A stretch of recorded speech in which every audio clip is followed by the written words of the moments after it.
1,000 Hills, hoping that you will enjoy your stay and asking you to make sure you discover the food, the people, the culture.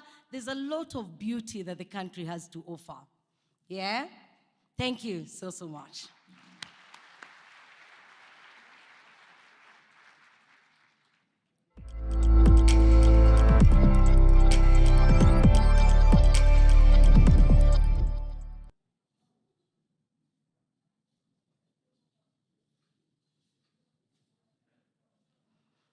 Our guest of honor, distinguished guests, ladies and gentlemen, Muraho. Muraho? You haven't learned that? Wonderful. A very good afternoon to you. It is a pleasure to have you all in Kigali, in the land of 1,000 hills. I am deeply honored to welcome you to the 12th EDCTP Forum. Let's make some noise. Thank you. We're very happy to have it hosted in Rwanda for the first time. Murakaza neza, karibuni sana. My name is Jackie Lumbasi. It's an honor for me to be your MC for today. Now, for over 2 decades, EDCTP Forum has brought together amazing people like you, ladies and gentlemen, that have filled this room to discuss and focus on diseases that affect sub-Saharan Africa. And it's not just about discussing them, it's about discussing the solutions, it's about discussing how to tackle those diseases. Now, yet again, we met. But here's the thing, something that is unique about this time is that only a few years ago, COVID-19 taught the world a lesson. What lesson was that? The world learned that health emergencies, health crises, know no border, isn't it? And that no country on its own can beat health challenges. Now, for me, when I look at the theme for this year's EDCTP Forum, Better Health Through Global Research Partnerships, I reflect and think it could never have been timely, looking at the challenges that the world has faced in the recent past. Now more than ever, we need partnerships, and not just partnerships. The partnerships should be built on mutual respect, shared priorities, and long-term commitment. Now, this entire event will be live streamed. I want to take this opportunity to welcome those that are viewing us online. It is a pleasure to have you. And I encourage our online participants, just like you in the room, to please participate, get actively involved, contribute to the proceedings. And if you are watching online, comment on the video. If you're commenting elsewhere on social media, make use of the hashtag EDCTP Forum. With that hashtag, we will track your comment. We have simultaneous interpretation. Channel 1 has English, Channel 2 has French, and Channel 3 has Portuguese. Now, over the next few days, we will take part in plenary sessions and discussions that will help shape the future of global health. Let us make this forum the global health event that does not leave your life the same. Ladies and gentlemen, to open today's event and to officially welcome you to the land of 1,000 hills, I now invite the Deputy Director General of RBC, Jean Umuhire, who's representing the RBC Director General, Professor Claude Mambo Muvunyi. Let's appreciate the Deputy Director General as she comes up.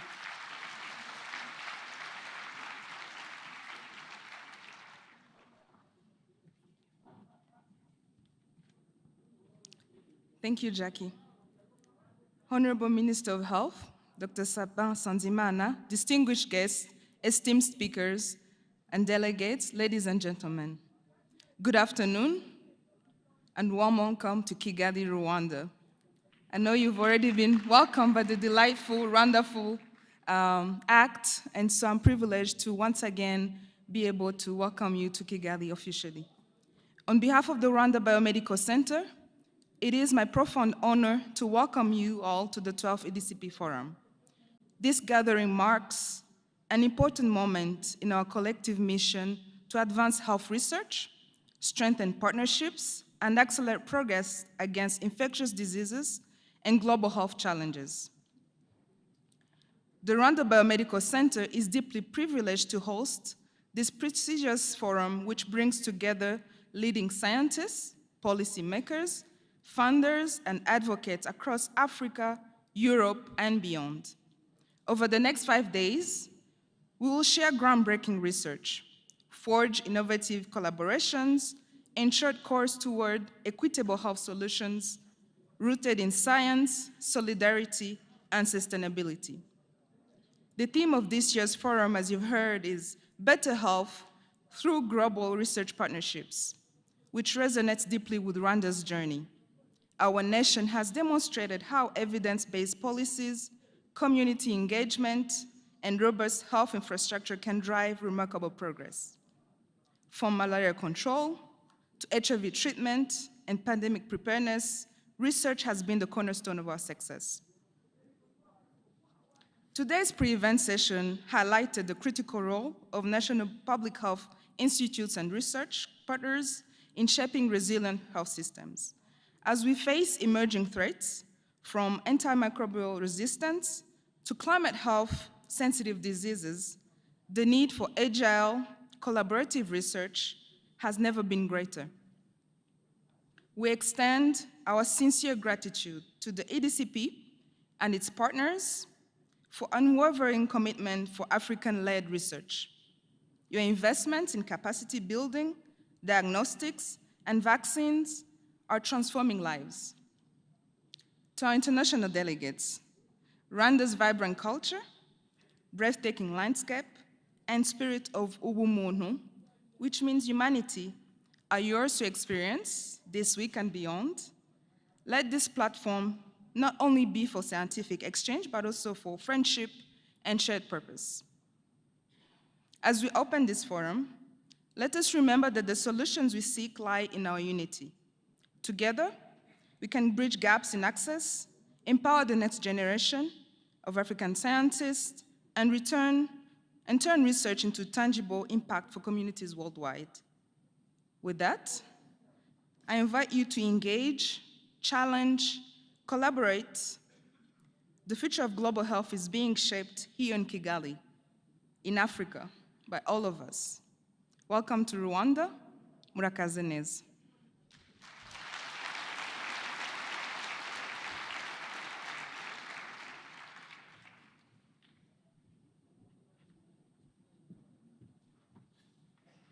Thank you very much, DDG Jean Umuhire. She says the need for agile, collaborative research has never been stronger. And while we're here, while we're at the forum, let this platform not just be for scientific research or scientific discussions, can we also forge friendships and shared purpose. Thank you so much. We appreciate that. And now we will hear from the chair of the EDCTP Association Board and chair of the Global Health EDCTP3 Joint Undertaking Governing Board. Ladies and gentlemen, welcome with me on stage, Dr. Henning Gadeke.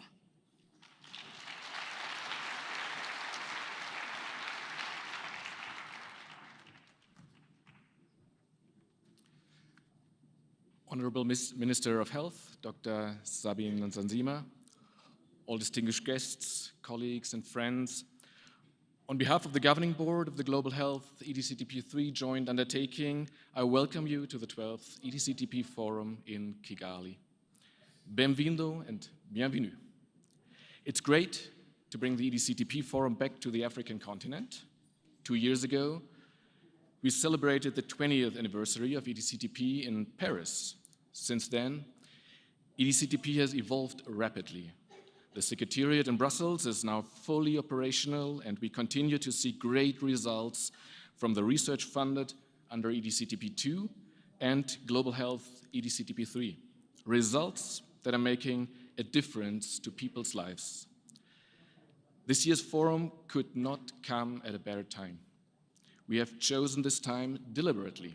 In a few weeks, the European Commission will present its proposal for the 10th EU Research Framework Programme.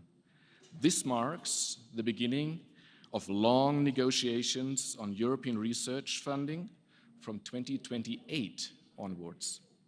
In the coming week, we can show why research for global health must play an important role in the next EU Research Framework Programme and why EDCTP should remain the central instrument for promoting research for global health.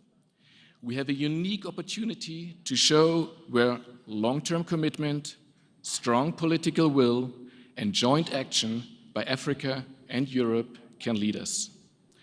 This commitment began back in 2003 under the 6th EU Research Framework Programme. The results I mentioned at the beginning show how important it is to have staying power in research funding. The mission of EDCTP has not yet been achieved, and there's still a lot to do beyond the duration of Global Health EDCTP 3. Today, with a joint undertaking, we have the most political, visible form of European partnership. It makes it possible for the EU, the European states, and the states from sub-Saharan Africa to provide joint funding, and there's also the opportunity to involve philanthropic organizations and industry in the funding. In this way, forces are pooled in the interests of common cause. This requires the highest possible level of political support. It's therefore all the more pleasing that EDCTP has been explicitly included in the African Union, European Union Innovation Agenda. The G7 partners also cite EDCTP as an example of successful cooperation in their 2024 Declaration on Research Cooperation. This is significant insofar as 5 G7 partners are also involved in EDCTP. Joint action between Africa and Europe is more important than ever. We've seen dramatic changes in the funding of research for global health in recent months. Major donors are pulling out, political priorities are shifting to other areas. This makes it all the more important that Africa and Europe continue to work together to ensure that successes are not jeopardized. So let's all use this week to show what can be achieved together, how we can create added value that no European and no African state could achieve alone. It must be clear to everyone that research for global health is not a nice to have, but affects the health and lives of millions of people. In this way, EDCTP also helps to create good conditions for prosperity and peace. We need to take this good news back to our countries and promote it to decision makers. I'm sure that we will then be able to meet in 2 years' time for the next forum and make plans for EDCTP 4. My thanks go to all the organizers, the secretariats in The Hague, Brussels and Cape Town, the Rwandan Biomedical Center, the Rwandan Ministry of Health, as well as our scientific committee and the stakeholders group. And I wish everyone a successful forum with inspiring discussions and insightful sessions. Thank you very much.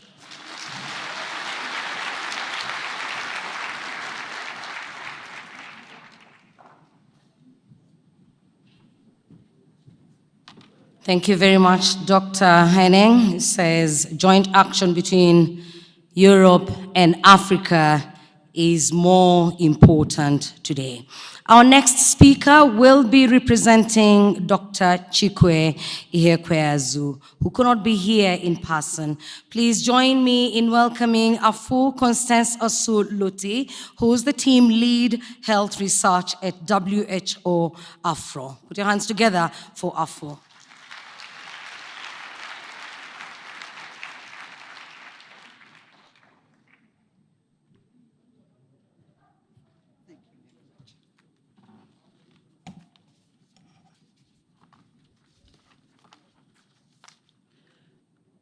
Honorable Minister of Health, distinguished guests, esteemed colleagues and partners, ladies and gentlemen, good afternoon.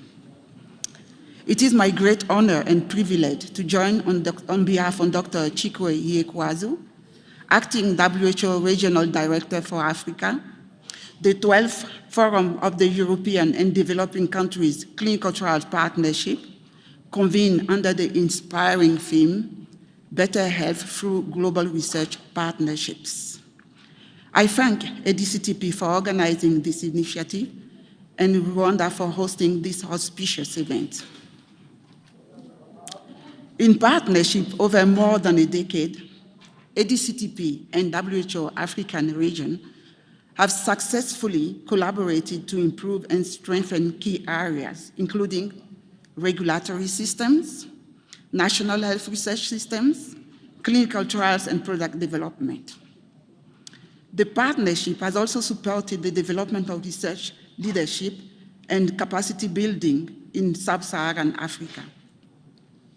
These efforts have contributed to enhancing African ownership of clinical research and product development agenda, and have helped create and sustain the African Vaccine Regulatory Forum, AVAREF, with its essential and very successful capacity building initiatives.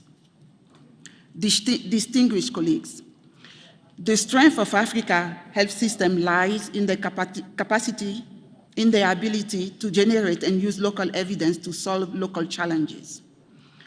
Our partnership has forged a strategic, impactful, and integrated approach to strengthening national health research system to help drive progress toward the Sustainable Development Goals. To nurture future generation of African research leaders, the partnership in alliance with TDR have brought together initiatives to support research projects across the continent and career development programs for multiple African countries.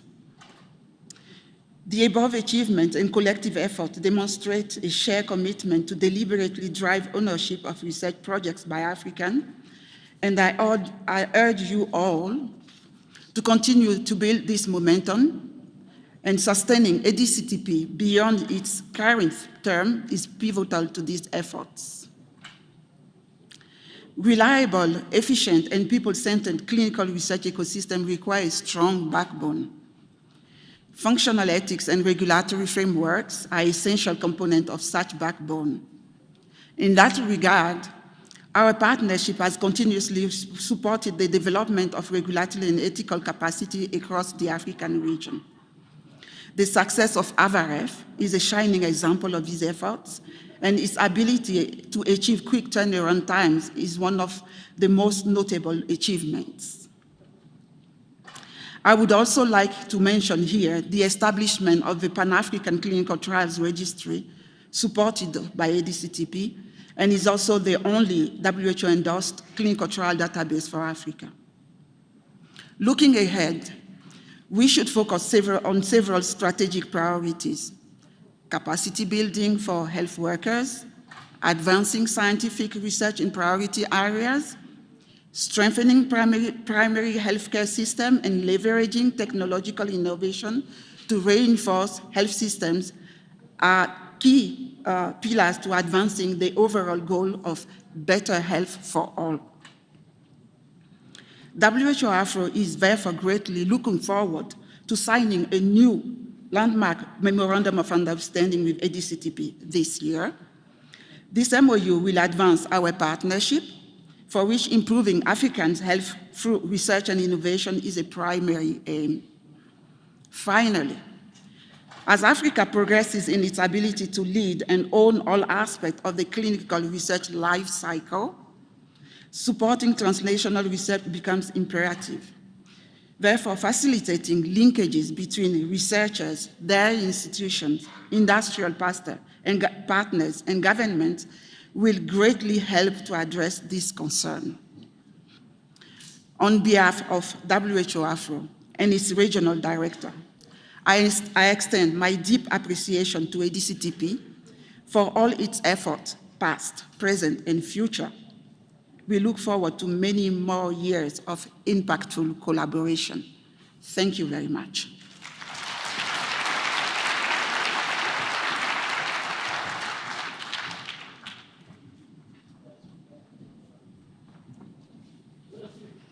Thank you very much, Dr. Constance Asuluti. Looking into the future, Africa's priorities will include capacity building of health workers and strengthening primary healthcare systems. Before I invite our next speaker, I will remind you that we are streaming live this event, and you have a hashtag. It's EDCTP Forum.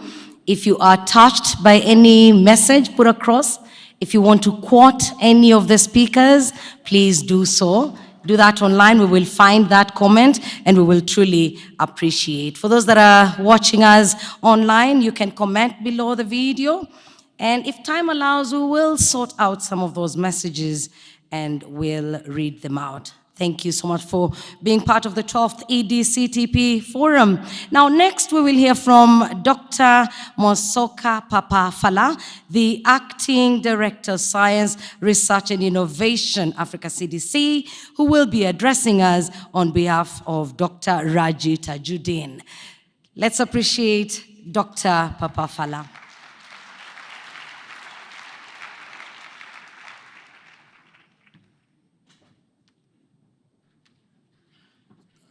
Thank you very much.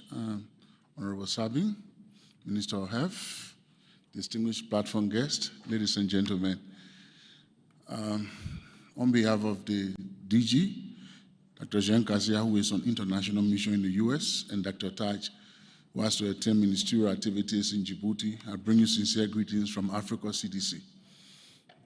In the mind of the heads of states, when they created Africa CDC, the idea was to create a technical organization to provide health security for the continent. Within the ambit of the health security, we developed the new public health order. There are 4 core tenets of the new public health order. For the purpose of this meeting, I will speak on one of them, which is mutually beneficiary, action-oriented partnership. This is signified by the partnership between EDCTP and Africa CDC. That goes back as far back as 2021 when the first MOU was signed. EDCTP, this partnership has evolved and resulting into building the research ecosystem for the continent. The first meeting held in Cape Town, 2023, co-funded by EDCTP and other partners, had a very critical result: the development of the 10-year clinical trial ecosystem roadmap for the continent.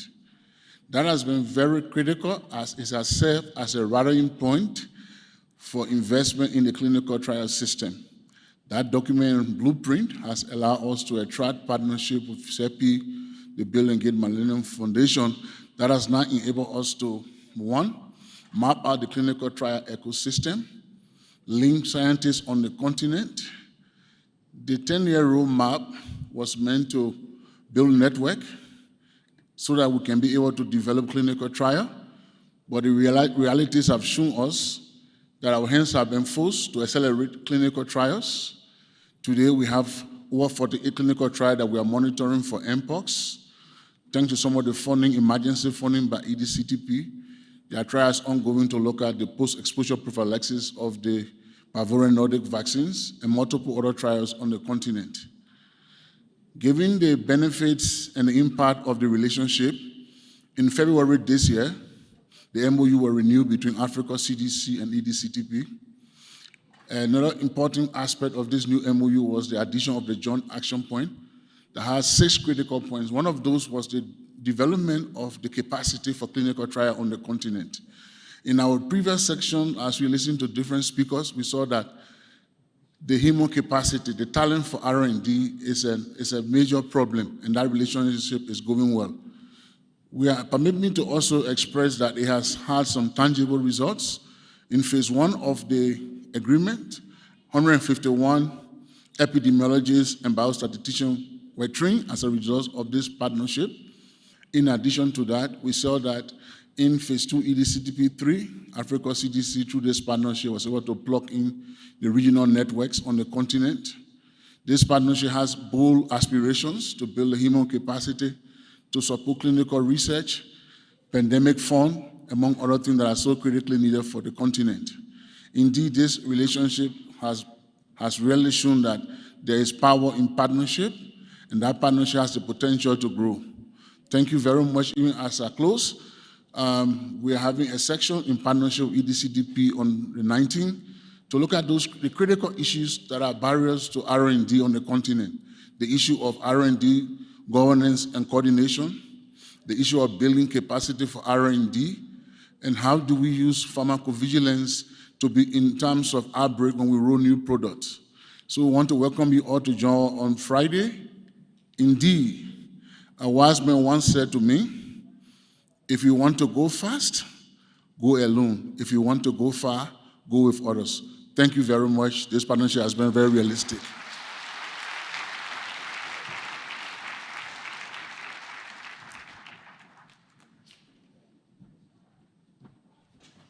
The partnership has been very realistic, and we do wish it a long, long life. Thank you very much, Dr. Papa Fala, the Acting Director, Science, Research and Innovation, Africa CDC. Now, just a reminder that we have an exhibition stand outside the room. Whenever you have time to spare, please make sure you check on the wonderful ladies and gentlemen that are showcasing different innovations. Please make sure you don't leave them lonely, all right? And the hashtag is EDCTP Forum. Our next speaker could not be here with us in person, but she sent a message. She made sure that the message is delivered. The Honorable Secretary General Eva Ortega Paino, Investigation Secretary General for Research, Ministry of Science, Innovation and Universities, Spain. Ladies and gentlemen, could you please turn to the screen for the message? Distinguished colleagues, partners, and guests, first of all, I would like to start by thanking the organizers for giving me the opportunity to participate in this open ceremony. Spain, through the Instituto de Salud Carlos III, we call it ISTI, is proud to play an active role in the European and developing countries' clinical trials partnership, EDCTP. This important initiative brings together European and sub-Saharan African countries in a shared mission to accelerate the development of effective health technologies to combat infectious diseases associated with poverty and neglect. The latest itineration, Global Health EDCTP3, launched in 2021, addresses clinical global health challenges, including HIV, tuberculosis, malaria, and emerging diseases, with a clear focus on vulnerable populations and supported by nearly 2 billion euros through the Horizon Europe program. EDCTP3 also tackles broader issues such as antimicrobial resistance and climate-sensitive diseases. Its ambition is to develop innovative solutions and reinforce research capacity across 30 countries by 2030. The Ministry of Science, Innovation and Universities of Spain is firmly committed to evidence-based approaches in the fight against these diseases and actively supports Spain's engagement in EDCTP3. Over the years, our country's contribution to the EDCTP program has grown steadily, reflecting both political will and scientific capability. Spain's research community has a strong and growing record in communicable disease research, contributing knowledge and innovation highly relevant to the goals of EDCTP. This scientific effort is led and coordinated by the Instituto de Salud Carlos III, the national institution responsible for funding, coordinating, and conducting biomedical research. As a key component of the Ministry of Science, ISTI plays a central role in promoting collaboration through research networks, training programs, and joint initiatives with African and European partners. This structure and collaborative research ecosystem is a clear demonstration of Spain's commitment to advancing global health equity through high-quality science. In 2023 alone, Spain participated in 17 EDCTP-funded projects, receiving 12.76 million euros and contributing to 13 clinical trials and 4 capacity-building initiatives. Among them, the development of a promising new tuberculosis vaccine supported by EDCTP3 and led by a Spanish team stands as a testament to what this partnership can achieve. Aware of the importance of building stronger global alliances, Spain, through both the Ministry of Science and the Ministry of Health, fully supports the candidacy submitted by ISTI to host the next EDCTP forum in Madrid. We believe this would be an excellent opportunity to deepen the exchange of ideas and experiences within this diverse and dynamic consortium. We hope our candidacy will be favorably considered and that we may welcome you to Madrid in 2027. Until then, we extend our warmest wishes for a successful and productive forum in Kigali, and we reaffirm Spain's commitment to strengthening our shared efforts, because health is and must remain a cornerstone of global well-being. Thank you very much.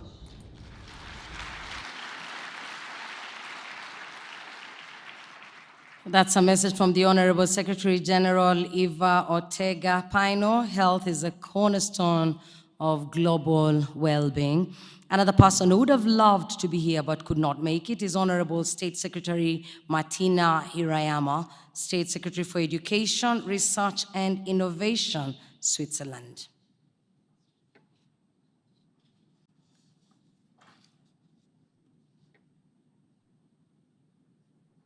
Dear Mr. Berry, dear Mr. Makanga, distinguished guests, dear scientists. It is a true honor to address you today at this important gathering of minds committed to advancing global health through research and partnership.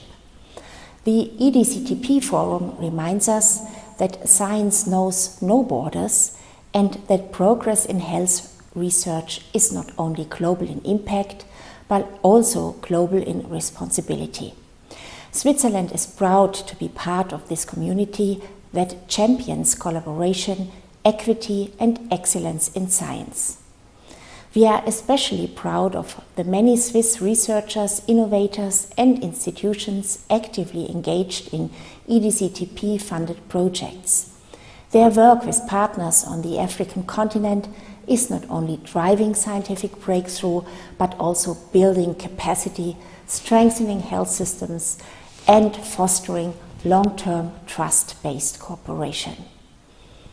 Ladies and gentlemen, Switzerland also celebrates a significant milestone in its international engagement. The transitional agreement with the European Union enables our full participation in Horizon Europe, including EDCTP. This ensures that our research community remains closely connected to both European and intercontinental scientific networks. That said, Africa is not only home to extraordinary research talent and innovation, but is also a vital partner in addressing some of the most pressing global health challenges of our time. Since 2008, our leading South Africa initiative, hosted by the Swiss Tropical and Public Health Institute in collaboration with the University of Basel, has built strong bridges between Swiss institutions and African researchers. Swiss universities, universities of applied sciences, and research institutes deeply value collaborations with African partners. They bring fresh perspectives, strengthen scientific excellence, and contribute to solving complex challenges in health, sustainability, and innovation. As we look to the future, Switzerland remains committed to fostering sustainable, impactful research collaboration with Africa, because the challenges we face are shared and the solutions must be too. Also, I cannot be with you in person. I send my warmest regards and heartfelt appreciation for your work. I wish you a truly fruitful and inspiring forum. May it spark new ideas, strengthen connections, and deepen commitment to improving lives through science. Thank you for your attention.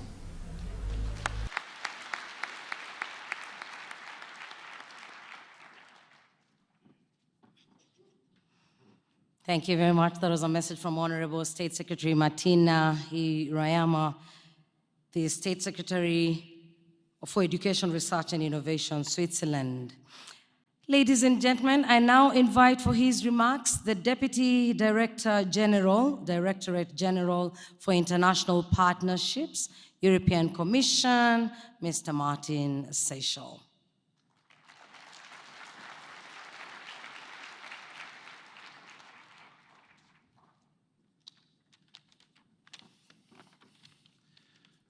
Honorable Minister, distinguished guests, ladies and gentlemen, I would first of all very much like to thank our esteemed partners from the Global Health EDCTP 3 joint undertaking for the organization of this forum and for the great opportunity I have here today to join this major and ambitious research event. Please allow me to extend my warmest congratulations to Rwanda, the host country. Rwanda is a frontrunner in health innovation and in many other areas. We are living in an ever-growing complex geopolitical context where some of the certainties we had are not there anymore, and where rethinking the whole global health ecosystem is not an option, but a necessity.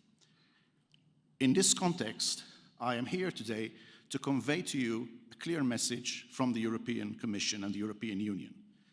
You can continue to look at us as a reliable and trustworthy partner, and our commitment for health has not changed.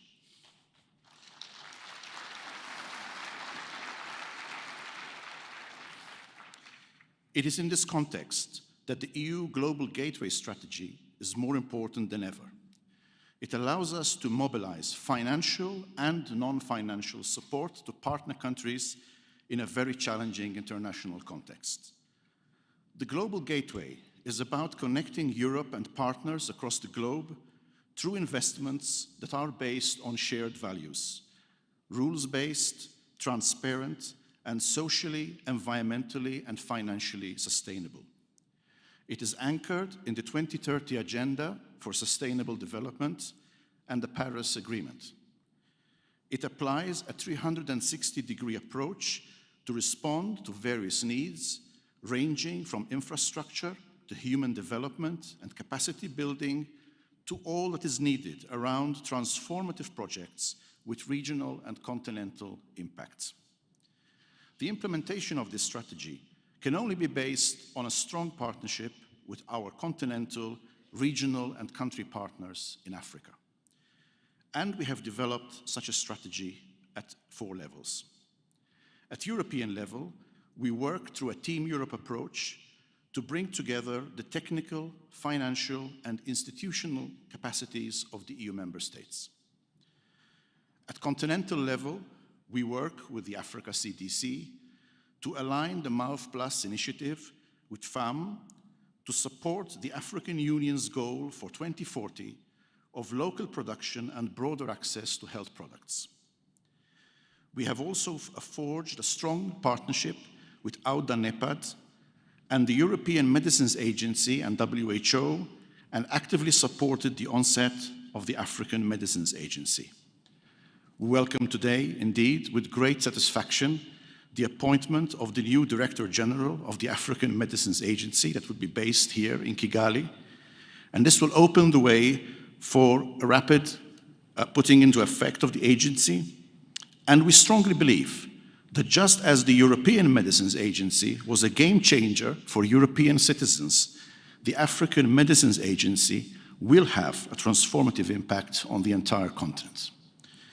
At financial level, we have launched the Human Development Accelerator Guarantee, HDX, with a firepower of 1 billion euros in partnership with the European Investment Bank and the Gates Foundation to support research manufacturing of health products at continental level. And finally, but very importantly, the work we do with EDCTP and other African Union and European Union initiatives such as the EU Innovation Agenda. And I want to specifically highlight here that beyond clinical trials, the EDCTP is doing fantastic work on research capacity building.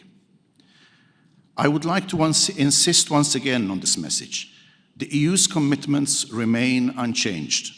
We will continue to secure health investments and to work with our partners to achieve common goals related to access to health products. The collaboration in research and innovation is a very important component, and the EDCTP3 and the EDCTP Association are amongst the most prestigious representatives. I look forward to learning about their achievements during the forum and to continue to work together. I wish you fruitful work. Thank you.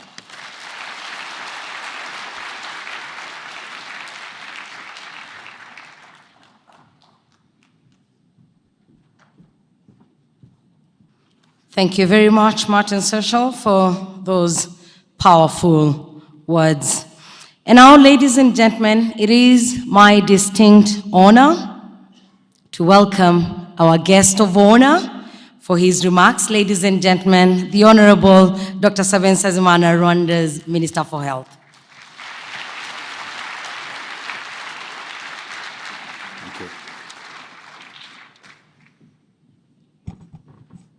Good afternoon. Bonsoir. Muraho neza. First of all, I want to wish you a happy Father's Day to all fathers.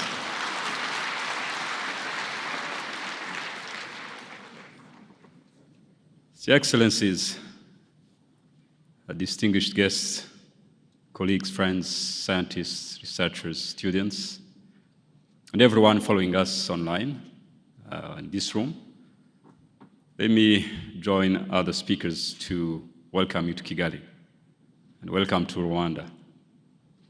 It's always a pleasure to meet, to see you, but more importantly, to talk about how we can improve our own health, how we can work together. Partnership is important. One of the speakers from Africa CDC said, if you want to go far, if you want to go first, you go alone. If you want to go far, go together. But His Excellency President Paul Kagame recently said, I want to go far and I want to go fast. So how can we go far and fast together? That's what we'll be discussing in the next 7 days in EDCTP for the 12th time. And as a country, we are very happy to have you, to host you. We joined EDCTP a couple of years ago. And since then, we've seen the power of scientific partnerships working with you all.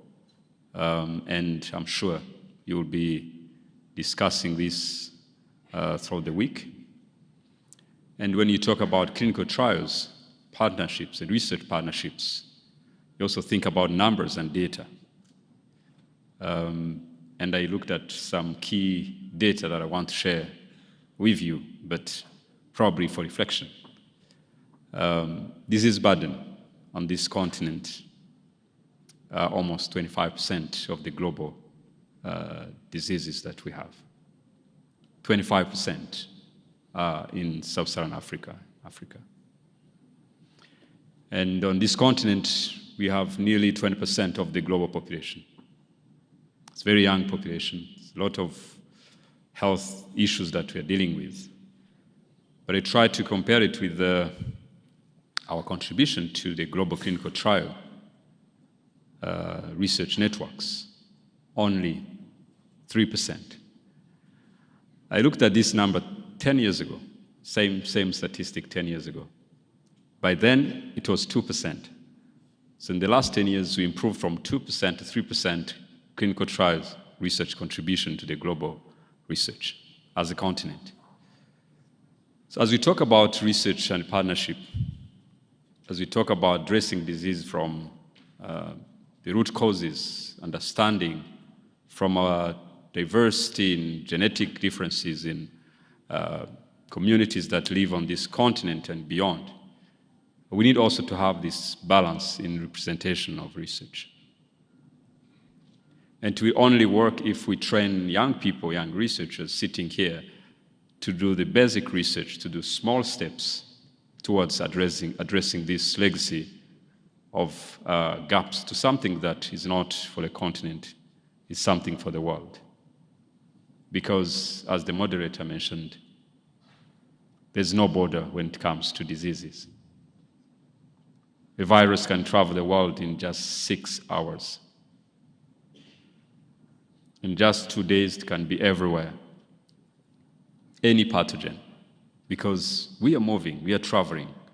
We have communities across. We have airplanes that are flying and landing every time with people. So how do we make sure we know, we understand, we work together, we do research, we design solutions, we develop laboratories, we develop clinical research centers, we develop regulatory processes that are tools to help move faster, not just to delay processes. How do we fund all these initiatives? How do we prioritize investment in people, hospitals, in schools? And how do we share and publish our knowledge together? Those are the many questions that you'll be discussing this week. I want just to reflect with you, and you are the experts. You've been sharing, contributing, but there's more to do. There are many more to do. I've seen my teachers, my professors in this room. Happy to have you here, Marcel and others. So really joining EDCTP meeting today, participating in this official launch. To me, it's not just a guest honor role, but also is something I have on my heart from the pathway and from the past exposure in research. And as a country, we are committed to make our contributions to different pillars to make sure we move from 3% as a continent, maybe to 20% in the next, why not 50% contributions? Because solutions to the global problems can come from the south, from the north, from the east, or from the west, from anywhere. We have talented young people who can create a new vaccine for tomorrow from Rwanda. A new drug that we don't have for cancer can originate from Lagos, from Djibouti, from Malaysia, from anywhere in the world. We just need to support these young people, train them well, and we put in place frameworks that are going to help them work. So 2 more things. As we develop clinical trial partnerships, as we develop institutions, we have also some good news, like the Africa Medicine Agency. 2 weeks ago, we were sitting in this same building, endorsing, as a conference of state parties, the first Director General of the Africa Medicine Agency. It took time.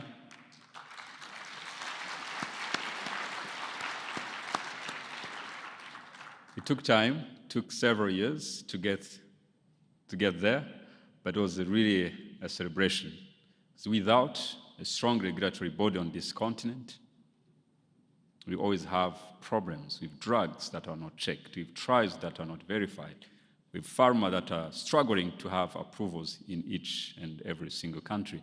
And I really want to call upon to our partners in Africa, in the other continents, to support the Africa Medicine Agency that is hosted here in Kigali to do the mission that we are assigned, our heads of states assigned it, and we provide our support to the DG, to the new team that she will be putting together, so that soon it's easier in the regulatory process, it's easier in trial applications, it's easier in inspection, the medicine, medical products and devices that are coming on this continent.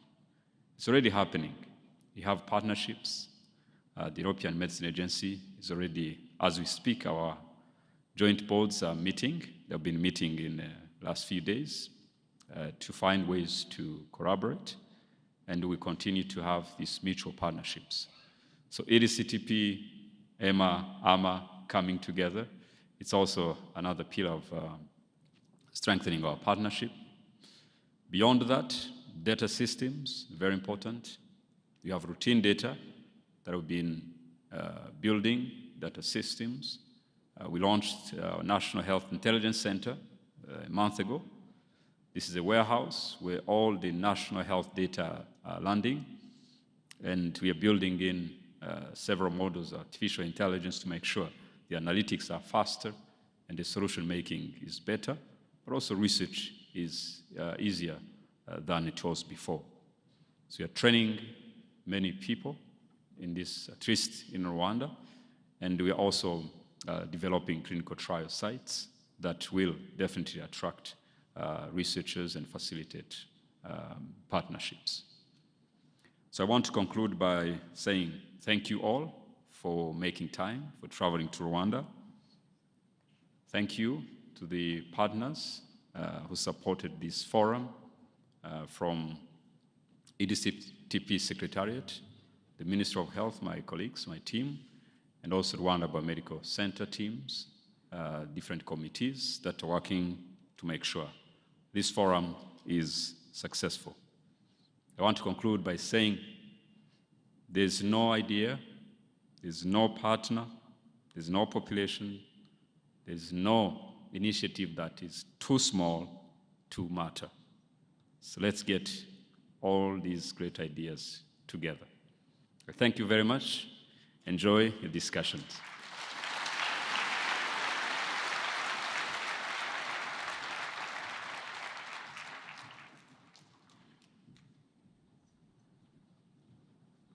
Thank you very much. That was beautiful. There is no idea, no solution, no population that is too small to matter. Thank you so much, Dr. Sanzimana, and happy Father's Day. Yeah, thank you. Fathers, should I apologize for having not wished you happy Father's Day earlier? Because I was really embarrassed. When the Honorable Minister said that, I almost wish the world could bury him, swallow me, open and swallow me. But no, happy Father's Day. We love you, we care for you, and we do hope that you will be the pillar, the example that your children look up to, all right? Thank you. Dr. Sanzimana has asked, how can we go fast and far together? We've often said if you want to go fast, move alone. You want to go far, move together. What the minister said is that it's possible to do both, to go both. So how can we go fast and far together? That's a crucial question. Let's ponder. Then the importance of addressing disease from the root causes. That was also key, not just the surface. Then let's develop research centers together. Let's design solutions together. And ultimately, how do we prioritize investment? If you're here for the pre-session, earlier before we had the opening ceremony, Dembi from IVI Rwanda said, if you do not test, then you do not detect, and you do not treat. And he said that as a way to urge Africa to prioritize investment. Ladies and gentlemen, before we hear our keynote address, I request you to pay attention to the screen for a video that will give you a background to what the Global Health EDCTP3 is all about. The COVID-19 pandemic showed us one undeniable truth. Infectious diseases know no borders. The reality is, the most vulnerable among us, those living in poverty, face the highest risks. In sub-Saharan Africa, the burden of diseases such as HIV, tuberculosis, malaria, and neglected infectious diseases is heavier than anywhere else in the world. The poorest are often hit hardest, especially women and children. But there is hope. Global Health EDCTP3 is a powerful partnership between Africa and Europe, focused on combating infectious diseases. Funded by the European Union and European and African countries, this unique initiative supports cutting-edge, highly collaborative research and innovation activities to develop new medicines, vaccines, and diagnostics that can save lives across sub-Saharan Africa and globally. Since 2003, EDCTP programs have helped fund over 300 clinical trials, driving research that's already saving lives. It has strengthened the African clinical trials ecosystem, including training and empowering over 2,000 African researchers, building a future health workforce for the continent. EDCTP investments over the past 2 decades have driven historical breakthroughs in global health innovation, including the first ever malaria vaccines and life-saving treatments for parasitic diseases, which affect some of the world's most vulnerable populations. Now, with a budget of €1.86 billion up to 2027 and projects running until 2031, Global Health EDCTP3 is continuing its mission with increased emphasis on the global challenges of pandemic preparedness, antimicrobial resistance, and climate crisis impacts. Currently, African and European research consortia are working on urgent mpox vaccines and diagnostics, new therapies for parasitic and other infections, and genomic surveillance to stay ahead of emerging threats, among many others. Health is a right for everyone, everywhere. Join the EDCTP movement by partnering with us and participating in our activities. Together, we can build a healthier, safer world for all.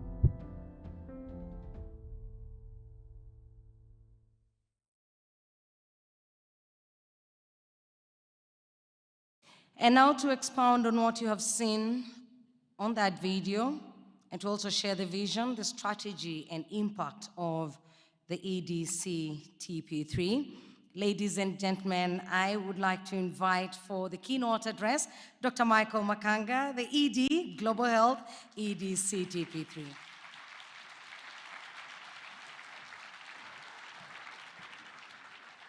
You've seen it, huh?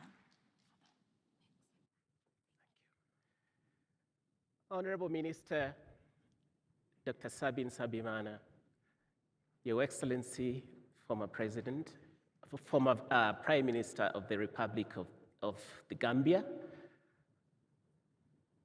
all distinguished participants, ladies and gentlemen, friends and colleagues, it's an absolute honor to be here to share with you the story of the EDCTP movement. It was an idea that spurred action. From vision and strategy to impact.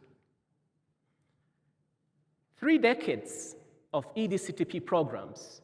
This started off in 2003 when the first iteration of the program was launched, which was at the time a European Economic Interest Grouping and had a budget of 400 million, and at that time was focusing only on HIV, TB, and malaria.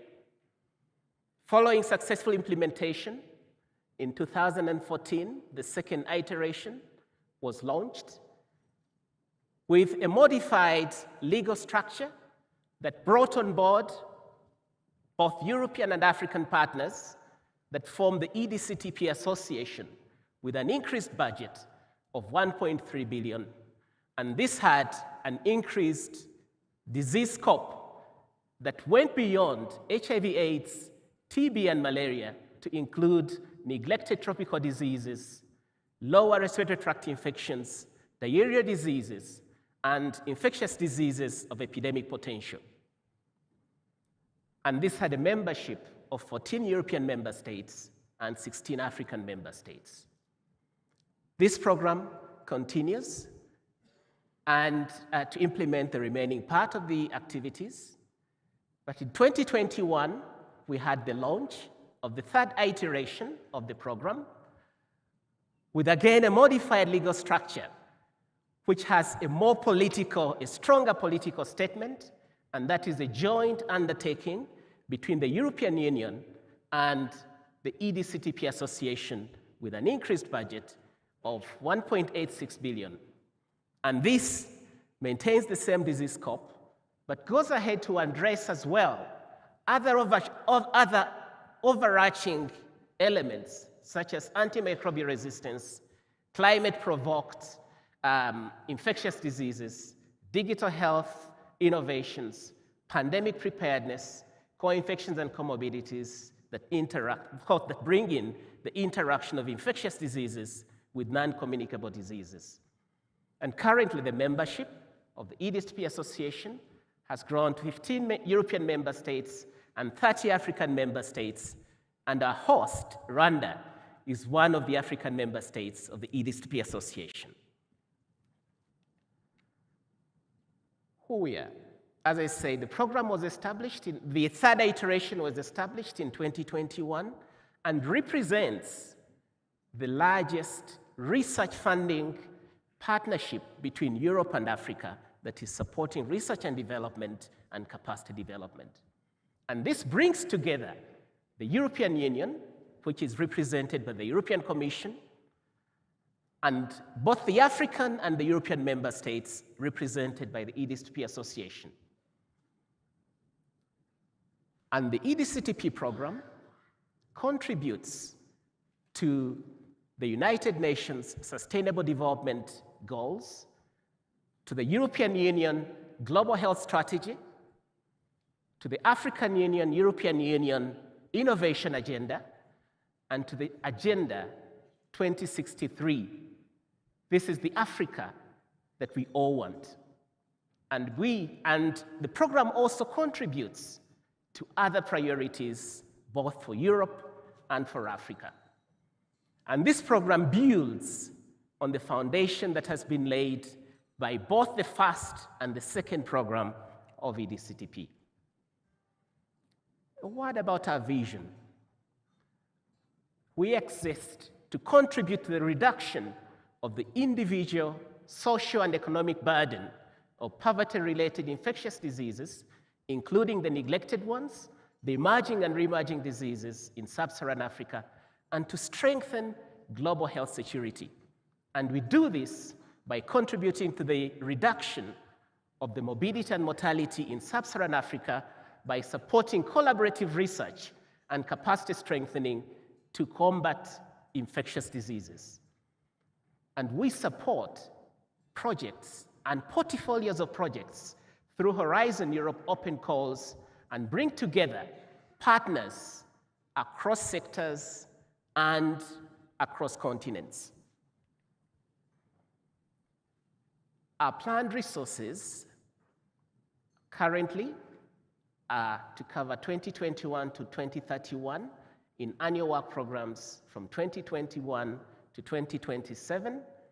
And as has been indicated, this forum has been prepared at a time like this, when preparations or discussions for the next multi-annual framework program, financial framework program of the European Union, discussions are starting so that the program can continue beyond the annual work programs of 2027 in 2028. Currently, this has contributions from the Union, from the member states, and from third parties, and these are the partners that we work with to implement the program. The scope of the program, which is implemented in an integrated fashion, focuses on major infectious disease threats that are facing sub-Saharan Africa, and we tackle all stages of clinical development, particularly late-stage studies with special focus on vulnerable populations and major unmet medical needs. And as we do this, we strengthen research capacities and ecosystems in Europe and in sub-Saharan Africa, while ensuring global health security, that this is really galvanized all over. I've already alluded to the diseases that are covered and the overarching activities. what we do. We reach and embrace underserved populations with significant health needs. This includes pregnant women, newborns, children, adolescents, and people living with co-infections and comorbidities who are often underrepresented in traditional clinical trials. We also we help countries to prepare for and respond to infectious disease threats by supporting clinical research and promoting the development of effective medical innovations and strengthening the ethical and regulatory frameworks. We also support implementation research focused on how medical interventions are delivered and are used in the real-life environment, and helping to ensure that their uptake is taken into policy and practice. Just to give you a bit of examples, because we do work, we don't just do work and leave it there. Connecting the programs, giving an example of the introduction of a new tool for combating soil-transmitted helminths. This is a product that has been developed in partnership and with co-funding with the Mondosano Foundation, and is introducing the fixed-dose combination of ivermectin and albendazole. This product has been evaluated under the second program, and in the third program, we are taking it forward, implementing it at scale. And this follows positive scientific opinion from the European Medicines Agency. And this is being taken forward to now look at registration of this product in other countries. As we speak, pre-qualification of the product is being pursued with WHO, and also its inclusion on the essential drug list. On the side of HIV, we want to draw towards zero, and this is Promise Zero, which is delivering postnatal HIV prevention strategies. And this is implementation on an upgraded strategy to reach zero transmission by breastfeeding in rural and urban settings, an example in Zambia. We enable. And here we have an example of Protect project that is enabling maternal vaccine safety, addressing key gaps in electronic health records to develop pregnancy registries embedded within the national reporting systems. Not systems in isolation, but linked to the national health systems. Another example of enabling, we use and promote adaptive platform trials. Here, the SNP Africa is establishing a clinical research network and an architecture to implement adaptive platform designs, and this one is addressing neonatal sepsis. The same platform has been used for other things, including responding to COVID-19 in this patient group. We collaborate to increase enablement.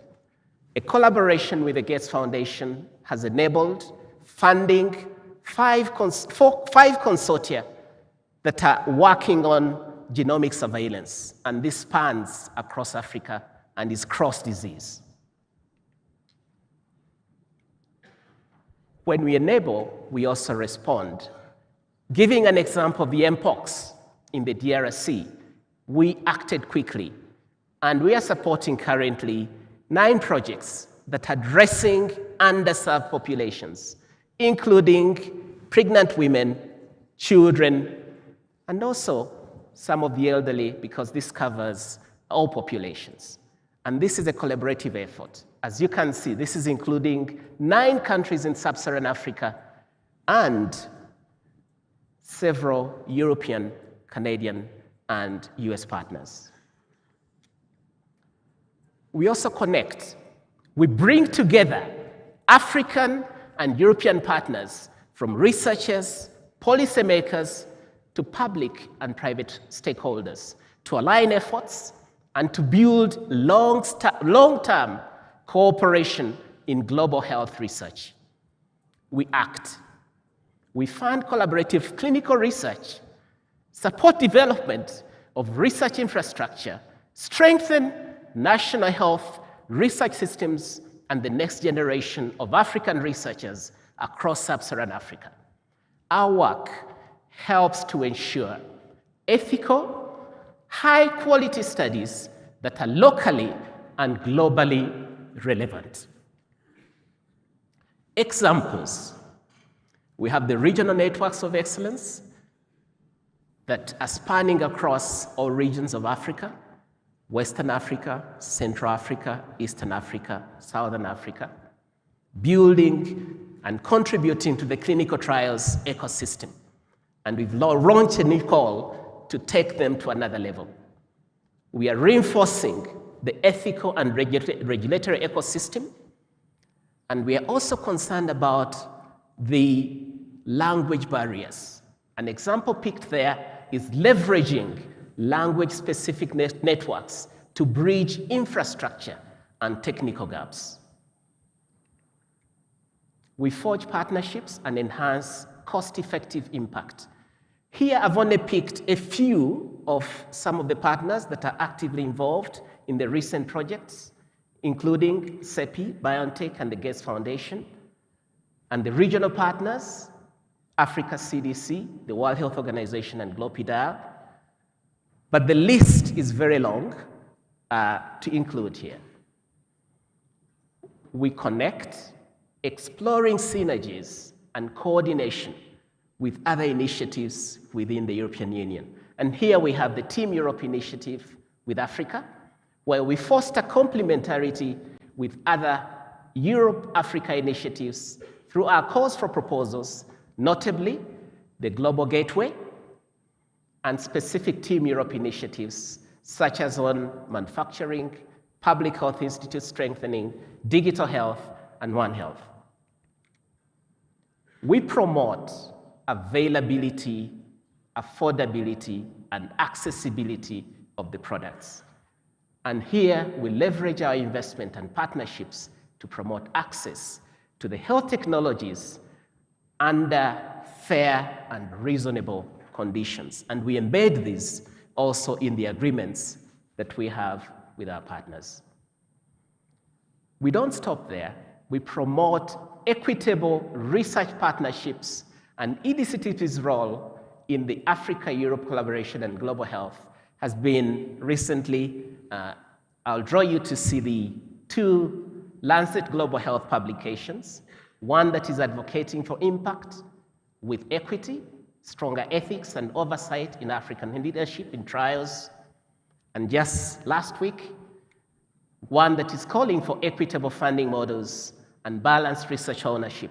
And here, EDCTP is presented as a model for equitable long-term partnerships between Africa and Europe, supporting Africa-led priority setting and leadership in research, and promoting local relevance of research initiatives, and having supported initiatives that are shaped national strategies and global health policies. I just want you to have a visual of part of the investment of the program. And this is just a fraction of it. The program is funded through cash contributions from the Union, from the member states, but the member states also implement activities that are part of this activity. This is showing you only part of that, the cash funding that we handle as an implementing office that includes the EU and the member states' funding. When the program started, you can see that there is an increase that is going on from the first program to the second program, and we are now rapidly scaling up in the third program. If we zoom in the second and third program, this is not showing commitments, this is showing what is actually signed. So what is committed for 2015 will be reflected next year when we sign the agreements and the money is given out. So the program is really contributing substantially to transforming research and development in the African region. I just want to pinpoint some of the achievements of the program. Working with our partners, the PDPs and other like-minded partners, we've been able to contribute to, and here I'm only citing 8, to the first ever malaria vaccines, the R21M Matrix vaccine developed by the Jenner Institute in Oxford, RTSS developed by the GSK, but now we brought in also to support the combined intervention of RTSS with seasonal malaria chemoprophylaxis. We supported the first pediatric formulation treatment for multiple episodes of malaria in partnership with our partners, MMV. We've contributed to combination treatment for uncomplicated malaria in children, the development of dihydroartemisinin plus piperaquine. When you go to the pharmacies here in Rwanda, it is there now. We have contributed to bringing it and developing it in partnership with MMV. We've contributed to the first pediatric formulation for HIV, and I have to say, of course, with resistance, some of these have been taken by events, but now we've supported 5 iterations that are going ahead to look at the second generations of the fixed dose combinations for treatment of HIV-infected children. We've supported the development of simplified treatment for HIV-associated cryptococcal meningitis by delivering the single-dose liposomal amphotericin B treatment. And this was really fast-tracked.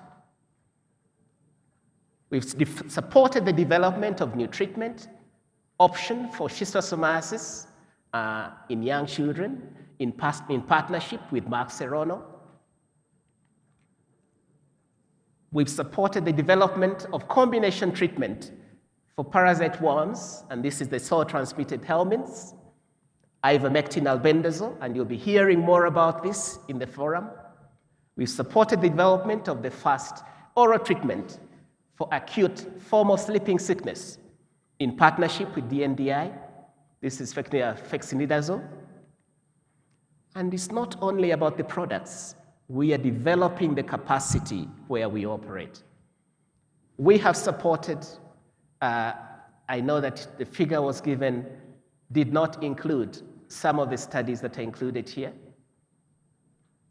And this is contributing to about 180 phase 2 and phase 3 clinical trials. But beyond that, we've supported the development of more than 700 research capacity grants that have supported national ethics and regulatory agencies in 37 African countries, provided more than 300 fellowships, and these have multiplier effects because many of these have research teams, over 2,000 trainees, postdoctoral, established the development of the regional networks of excellence as a long-term investment, supporting epidemic preparedness to respond to disease outbreaks, supported the development of the Pan-African Clinical Trials Registry, the first primary registry affiliated to WHO, and have launched 3 emergency calls in response to Ebola outbreaks, COVID-19, and Mpox. It's not only there, we've also contributing as part of global consortia to global normatives. EDCTP has been part of the Trust Consortia and the Prepared Consortia that have delivered the Global Code of Conduct for conducting research in resource-limited settings, and very recently, the Prepared Code, which is the ethical guidance for pandemic research. And this is addressing both research ethics and integrity.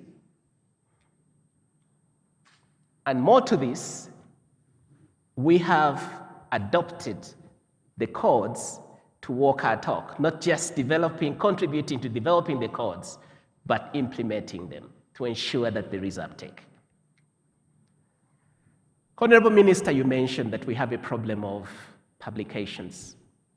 We've gone ahead, following the second iteration of the program, to look at more than 2,500 publications to see the impact of this and the changing trajectory. Of course, there are some countries that stand out here in terms of representation in Africa.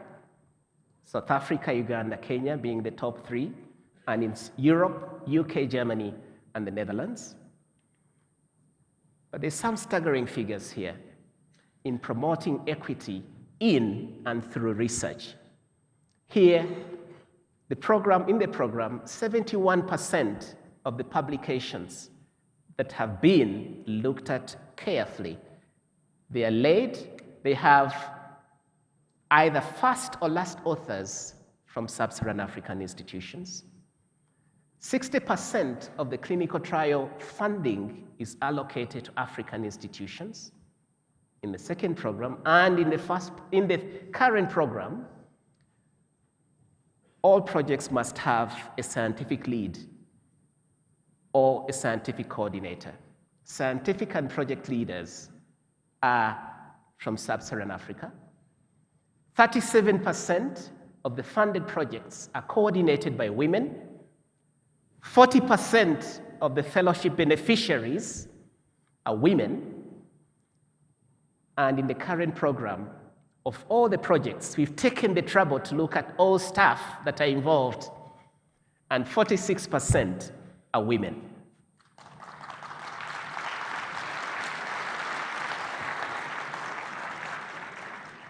Now, looking ahead, Global Health EDCTP3 is what has been committed, 687 million, and of this, 357 million have been signed up, supporting 93 projects, involving 374 organizations and 62 countries in collaboration.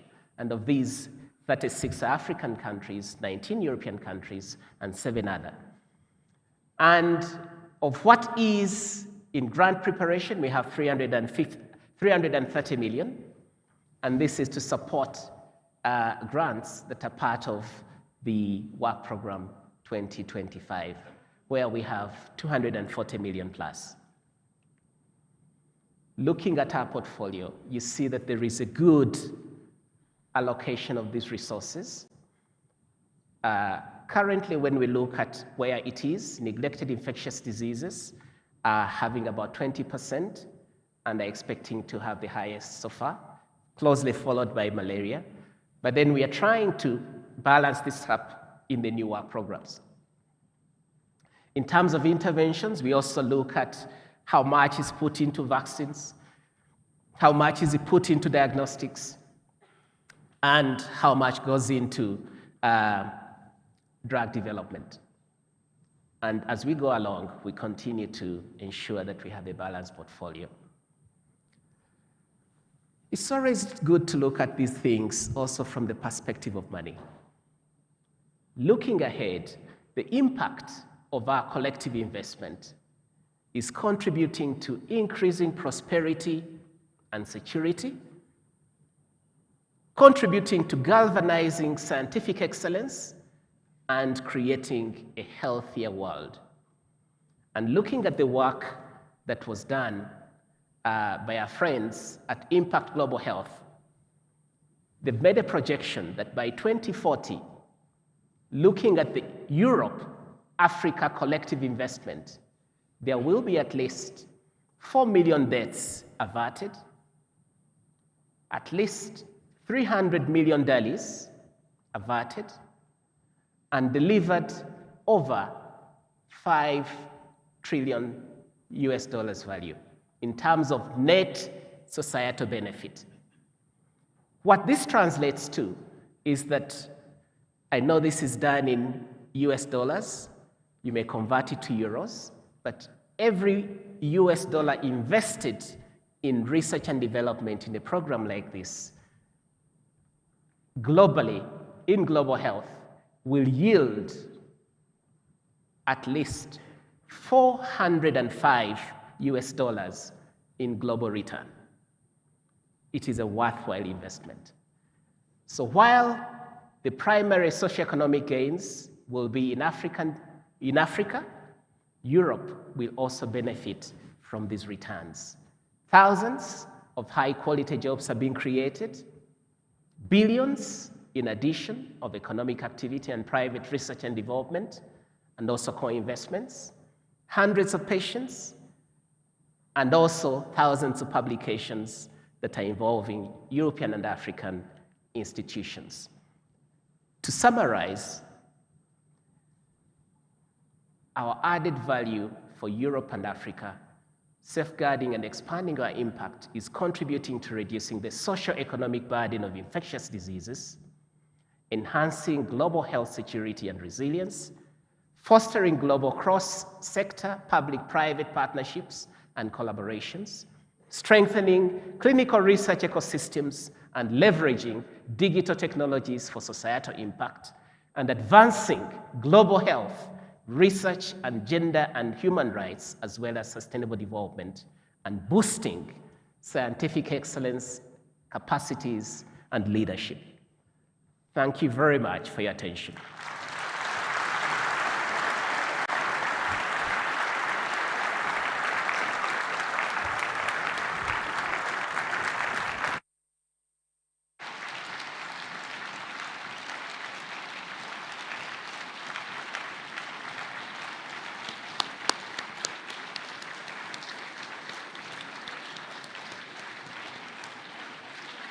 Wow. What a powerful presentation. Thank you for the keynote address, Dr. Makanga. Thank you so much. I tried to find what to highlight, and everything was so important that I will leave it to you. The presentation has been made. You take what you want to take. We have yet another keynote address. Ladies and gentlemen, please join me as I welcome on stage Dr. John Amwasi, who is the head of Global Health Department of the School of Public Health, Kwame Nkrumah University of Science and Technology.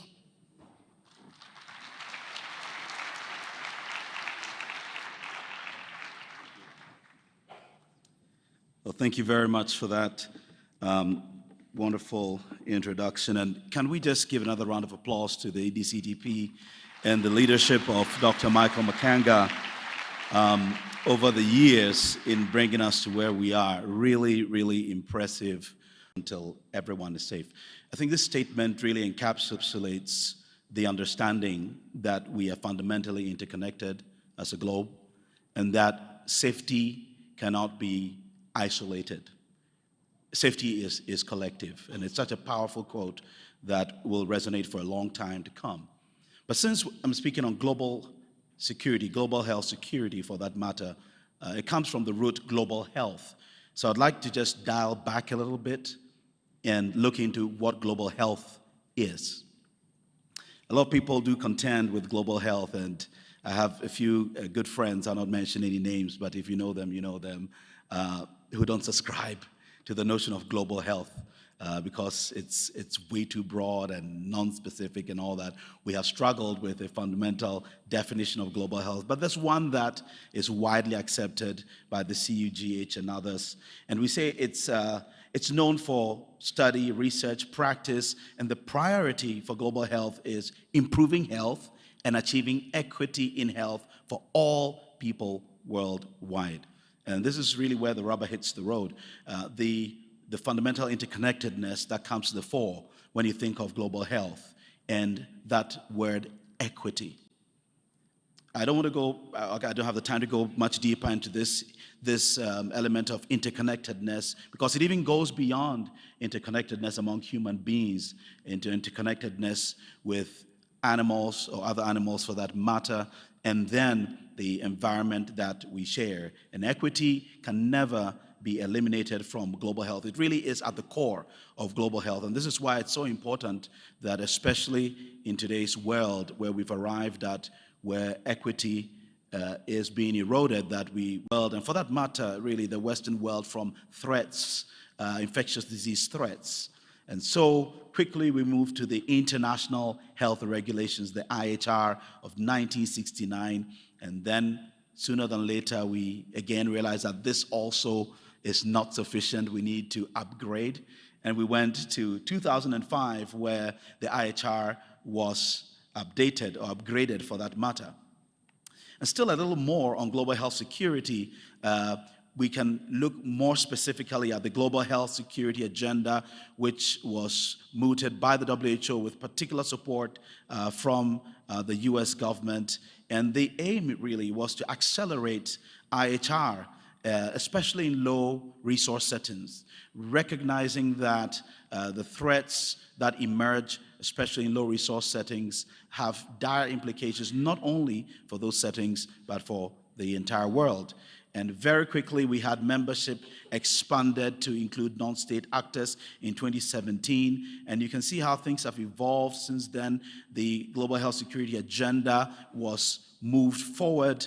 And now we have in 2025, the pandemic agreement. And I must mention that IHR received, shall I say, a boost in 2024 when it was updated even further. So we keep on recognizing the limitations that we have and keep on putting things on top to hopefully make the world a safer place. And as I mentioned, we now have the pandemic agreement, which was barely a month ago we signed this into agreement. But how has global health security been known? And I present to you two popular definitions of global health security, one from the US CDC, which says global health security is the existence of strong, resilient public health systems. It's very interesting. You see the global health there, you see the public health really there as the bedrock that can prevent, detect, and respond to infectious disease threats wherever they occur in the world. So clearly placing global health security within the remit of infectious disease. The Global Fund also has this, and in fact, this was just put there on their website barely a month ago. In fact, tomorrow will be exactly a month ago that this was put there. Global health security protects people everywhere from the threat of infectious diseases by preventing, detecting, and responding to outbreaks before they escalate into global health emergencies. So this is how global health security has been known, as trying to protect us from threats. And there have been some recent global health motivations. I'll just touch on a few of them. Particularly because it brings to the fore how it has always been this fear of pathogens. There are some externals called pathogens, and if they get into us, they can spread, they can decimate populations. We've got to protect ourselves from them. So really stemming from, after post 9/11, the recognition of the potential of bioterrorism as perhaps being the next frontier. And then the SARS epidemic also came on board, and we saw how that really troubled Southeast Asia. H1N1, and then the West African Ebola outbreak was perhaps one of the strongest motivations for global health security. So you see the trajectory there, and it's always been protecting ourselves from externals, from pathogens. So the global health security was launched in 2014, as I mentioned earlier, again, as promoted by the WHO and the United States government. The Global Health Security Agenda, I'm not going to go into this, but I just want to point out the three key tenets, which is to prevent, to detect, and to respond.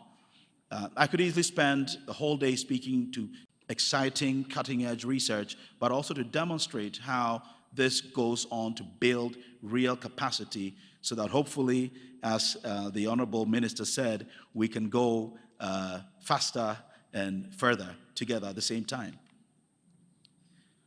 So I want to invoke this concept of the WHO priority pathogens and the infamous disease X. And this is just showing how, once again, we are very focused on the pathogens and infectious diseases and the threats that they pose. And R&D in itself, research and development as we've known it, is looking at even countries that were open and were sharing, actually got punished for sharing, how researchers were vilified, and a lot of water went under the bridge, to say the least. This is not to say that we should be allowed to do just whatever we want without any oversight or any responsibility, but this really showed that we do not have our act together.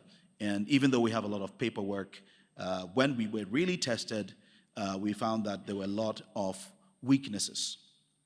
So therefore, I want to go back again to this definition of global health security. As I mentioned, the existence of strong, resilient public health systems that can prevent, detect, and respond to infectious disease threats wherever they occur in the world. Take note of the wherever they occur in the world. But taking a step back and looking at global health security is really about understanding the forces that threaten the security of the world's health. This is what it is about, the forces that threaten the security of the world's health. And therefore, if we're looking at the world's health, it should go beyond just pathogens to include much more, because it's more than pathogens that threaten the world's health. The threats to the world's health are not limited to infectious diseases, and therefore, I posit that it will require a revisit of our approach towards securing the world from health threats. And this is where I like to invoke the global public health security definition, which is from the WHO, which says it is the activities required, both proactive and reactive, to minimize the danger and impact of acute public health events that endanger people's health across geographic regions and international boundaries. And the goal of global public health security is to demonstrate how effective international public health action can build a safer future for humanity. You realize in this definition there is a shift, and it's not only focusing on infectious diseases, it's much broader. It's focusing on what threatens the world's health. In this regard, I posit again that we can no longer define health security narrowly as protection from infectious disease pathogens. And I would say that a nation can be very well prepared for Ebola, and yet they could be overwhelmed by cardiovascular diseases, cancers, chronic respiratory diseases, and diabetes. How much surveillance for these diseases do we have in low middle income countries, particularly across the African continent? Very little indeed. And therefore, resilience would require managing both infectious disease and chronic disease threats. And therefore, I want to bring in this changing landscape that we have, the changing disease landscape, and what this means for global health security. And I would like to put forward non-communicable diseases also as a global health threat. If you look carefully at the global burden of disease estimates, you would realize that we've made a lot of progress in improving the world's health.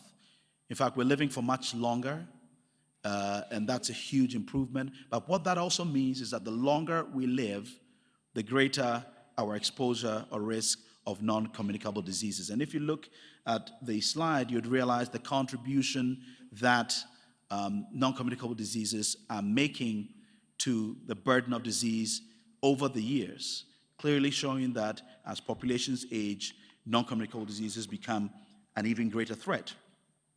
And in fact, non-communicable diseases now are accounted for 70% of global deaths. And this is from the 2021 Global Burden of Disease estimates.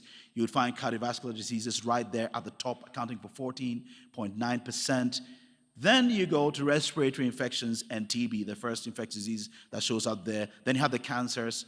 COVID-19 was the blip in there, and you can see the list goes on and on. This is the global picture. But how does the African picture look like?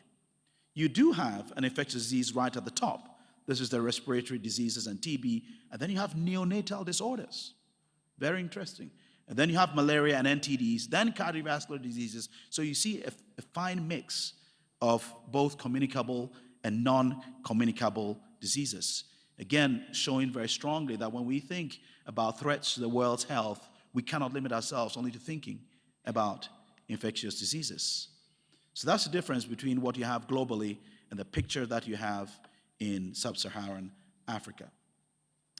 And this is perhaps a very powerful a graph which shows you the contribution of DALYs, the DALYs that are due to communicable diseases as opposed to non-communicable diseases. The blue line is the DALYs due to non-communicable diseases by various countries and geographic locations. And then the red one is the one due to communicable disease. And you can see very clearly the threats that the world faces. And just as an example, in Sierra Leone, NCDs contribute to over 30% of all deaths driven by hypertension, diabetes, and cancer alone. And I would say this is a very conservative estimate based only on the scanty hospital data that we have in many LMICs. In South Africa, NCDs cause over 50% of death, with heart disease, stroke, and diabetes being among the leading killers. This is just to show you in some of our countries what we have.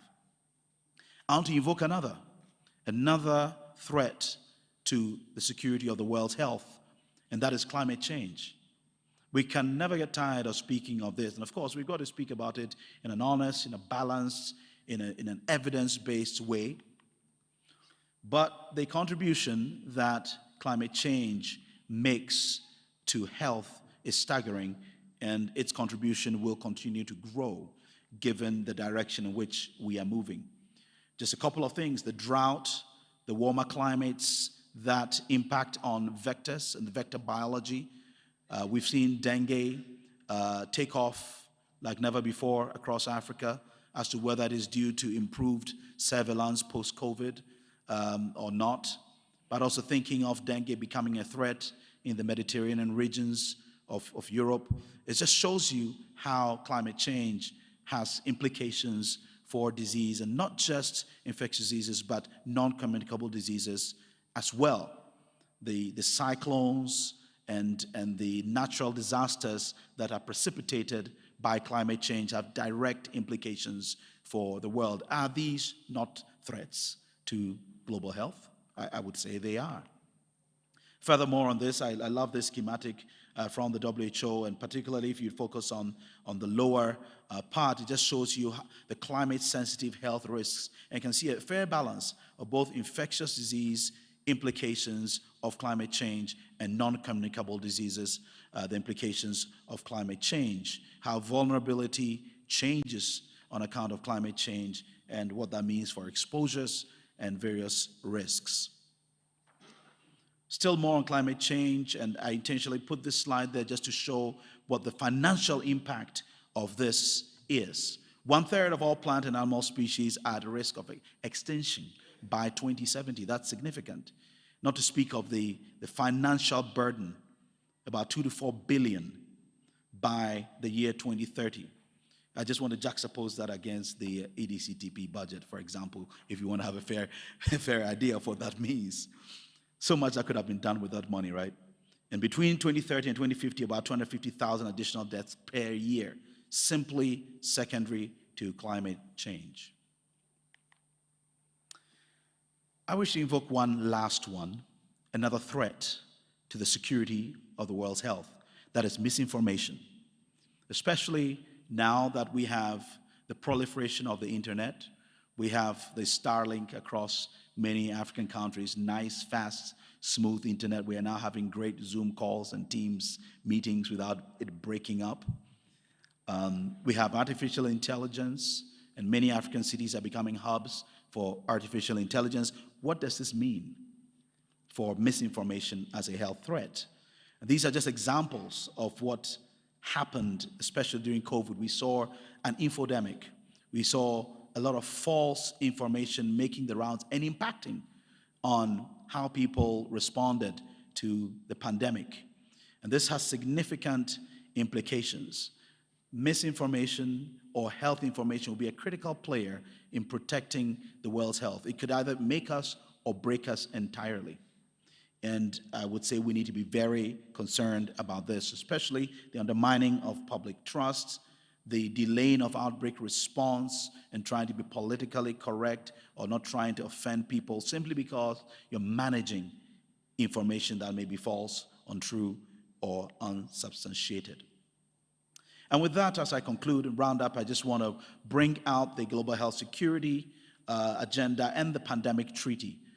I think it's really wonderful that now we have this pandemic treaty, the global instrument to improve prevention, preparedness, and response to future pandemics. And I just want to quickly show some of the things that the agreement covers. I can't go through every single one of them, but one very important thing that the agreement succeeded in doing was to put forward the need for sharing pathogens and benefits. So we have the PABS system. Hopefully this works and there will be real sharing, and it will impact on how quickly we can develop interventions, drugs, vaccines, and diagnostics to address some of these public health threats. And also the equitable access that underpins the pandemic agreement. And of particular importance was the invocation of One Health as an important vehicle, or the key vehicle through which the pandemic treaty would be executed. It's very interesting that you do not see mention of the word One Health in the SDGs. And even when we're trying to put forward accelerator to the SDGs. One Health was not accepted as one, but surprise, surprise, now One Health is front, center, and everywhere. Indeed, it comes from a recognition that we need to pursue things in a different way. But in the WHO pandemic agreement, the WAPA, I mean, not the Whopper that, you know, but there are a few issues. One of them is the WHO would not have any authority to direct, order, alter, or otherwise prescribe any policy to impose any requirements. Not everyone is in just yet. The US was withdrawing from the WHO already, and so did not participate in the vote. And then the annex on the sharing of pathogens, which is perhaps one of the most important parts, still remained to be finalized before the agreement entered into force. So, you know, it's good, but, you know, not quite there. It's more like you shoot for the stars, at least you'll get the moon. I don't know if you got the moon, or is it, you know, what you really got as opposed to what you wanted. And we really wanted a lot out of the pandemic agreement, but we got something. The question is that something enough? I would say it's not doom and gloom. I would say there are two important questions to answer if you want to ask yourself whether it was worth it or whether what we have now is worth anything. And that question would be, one of them will be, will the pandemic agreement improve disease outbreak or early warning response systems? I'll say yes, particularly because it's expected to take on this One Health approach. And it also includes the establishment of the PABs, allowing for faster development of interventions. That alone is a winner. Maybe not as strong a winner as we wanted, but it is a winner. Second question, is the world now better prepared for the next pandemic threat? I would say yes, because among several things, this pandemic agreement establishes global mechanisms to streamline the distribution of critical medical supplies and support access based on public health needs. So I'll say that, well, to some degree, this is a winner. Could have been better, but it is a winner. And as I wrap up, I just want to put forward once again this One Health lens, which needs to be brought into looking at global health security. It has always focused largely on human health and preventing pathogens from emerging, from spreading, but bringing this One Health lens, as has been put forward by the quadripartite, and hopefully we will be publishing the Lancet One Health Commission very soon, which I co-chair with my colleague Andrea Winkler from Germany. But we're very hopeful that this One Health approach would be looked at very critically as a vehicle towards executing the global health security, or towards executing global health security. And therefore, we need to revisit the ethical foundations for a new model for global health security, focusing on the inclusivity, the equity, the accountability, the solidarity. You cannot pursue global health security without a clear ethos, without some foundational principles. These foundational principles will prevent us from having an internal-looking approach towards global health security. It will prevent us from taking the pathway of building walls and, you know, building a negative pressure chamber around ourselves as a means of preventing or protecting ourselves from global threats. So strongly advocating that we take a close look at and promote these fundamental principles. We have the scientific know-how. We have painfully learned the lessons of past failures. And now we need the will to act differently. Global health security will be measured not by the walls we build to keep the threats out, but by the bridges we build to ensure that no one is left behind. It's about securing health through foresight, ethics, and empathy, rather than the fear that seems to rule the world and is informing many decisions globally these days. And I conclude by saying that global health security and its motivations are varied, they're complex, but they've been shown to be very dynamic. They change with the times, depending on who's where and who thinks what. But whatever the times and seasons be, global health security cannot be achieved without international commitment to sustained investment and collaboration in scientific research and development. And I think the EDCTP and its outputs are a shining example of this. So we move. Thank you very much. Thank you very much. John, I would request you to remain on stage for a few minutes, please. Somebody might have a question about the whooper whopper. You never know. How are we doing so far? Are we good? Are we still awake? Guys, let me know that Dr. Mwasi wasn't talking to himself. Are we awake? Beautiful. We have a welcome reception, cocktail reception, that is coming up in a few minutes. Between this Q&A and the welcome cocktail reception, we'll have an award ceremony. It will be wonderful to witness a great man or woman being celebrated. Do you have any questions for John? A question somewhere? Great. We'll take 2 questions. So that's the first one. Where's the second one? Second one is there. All right. Good. Oh, that's not a balanced one. Well, are we sticking to one side of the room? We should go. Yes, thank you. We will. Fantastic. We'll go to the lady down there, my friend from Nigeria. Okay, Chuku, we'll come to you. So first question and the second question goes to the other end of the room. Thank you, John. Great presentation. Speaks to a lot of things. I'm just trying to think. I was here listening to you speak about all these measures, and I kept asking myself, what about the other side of evolution? And essentially, what I would call nurturing, enabling us to grow. And I think a lot of the challenges we have with the old ODA framework is the failure for us to set the direction or the appreciation that there should be a sunset and we should grow and become more responsible in terms of taking care of our own business. Thank you. Well, thank you very much. John, can we take all 3 questions and comments, then you can respond to them. So from that far, let's go to my friend, Okechukwu. Do you think that we can go further to see how we can make our people to become more conscious about what they do in governance? Can we get more involved? For the informative and comprehensive presentation about the global health security. My name is Dr. Izzeddin Fadl. I'm an epidemiologist. Really, I completely impressed by the definition about the global health security. And I found that the main focus of the definition of global health security is the infectious disease. And you concluded by highlighting the importance of the NCDs and related risk factors. So do you think that the definition of global health security should be modified in order to include NCDs as and also disasters? Thank you.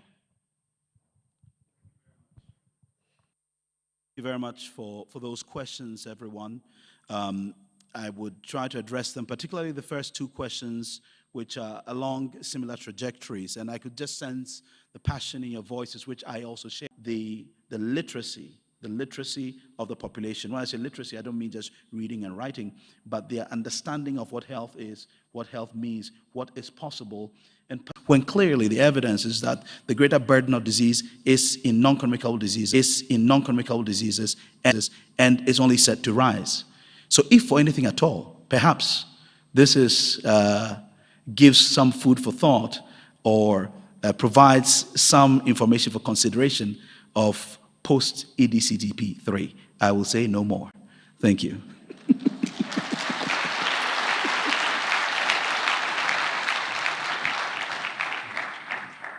Of the Global Health Department of the School of Public Health, Kwame Nkrumah University of Science and Technology in Ghana. Thank you. Now, behind every scientific discovery or achievement, there's a great man or woman. At this juncture, we will take a moment to award and celebrate the winner of the Dr. Pascal Mochumbi Prize 2025. To guide us through this celebration, join me to welcome on stage Professor Marcel Tanner, EDCTP, High Representative and President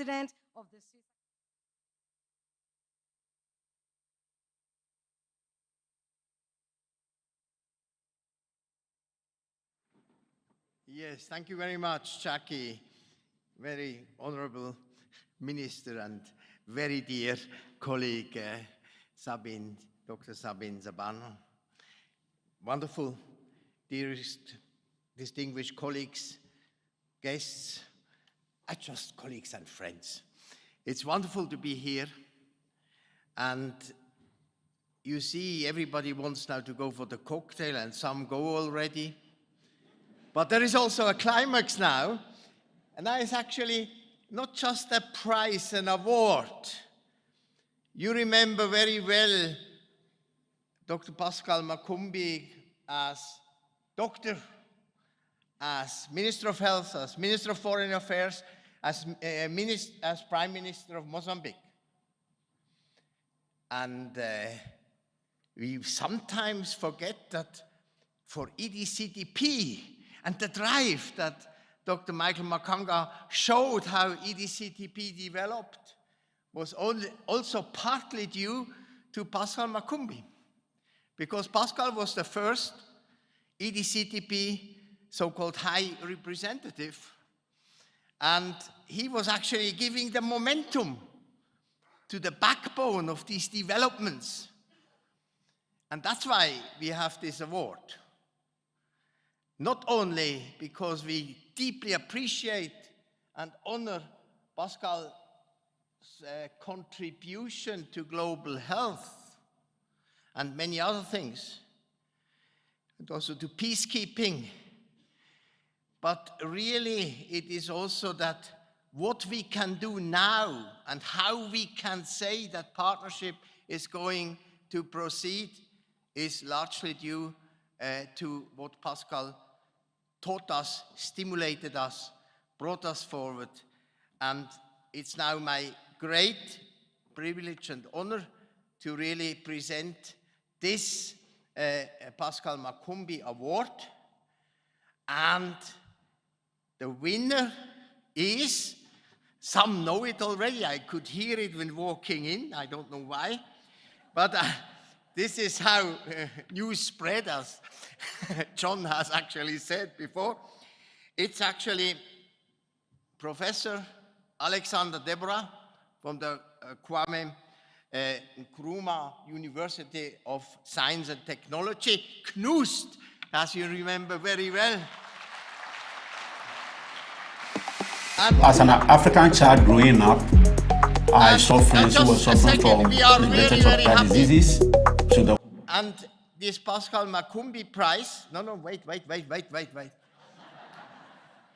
is actually awarded not just to pick someone, but actually is really in the recognition of outstanding, wonderful contributions, not only in science, not only just writing a paper and another paper and one in Nature and one in Science, but it's also in building tropical diseases. So the question I ask myself is, how can I help?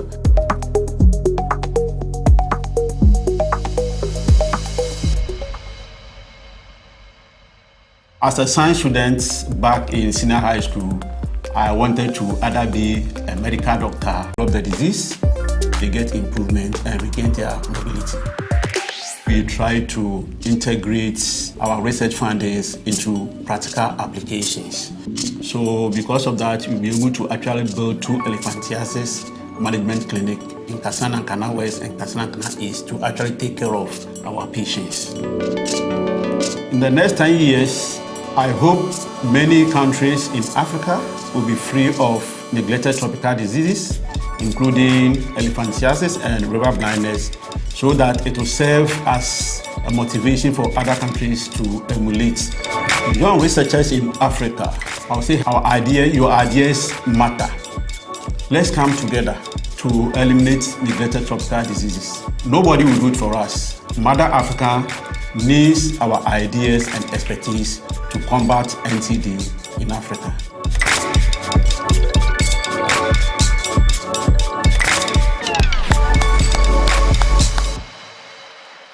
And now please, Alex, and of course, Honorable Minister, welcome to the stage.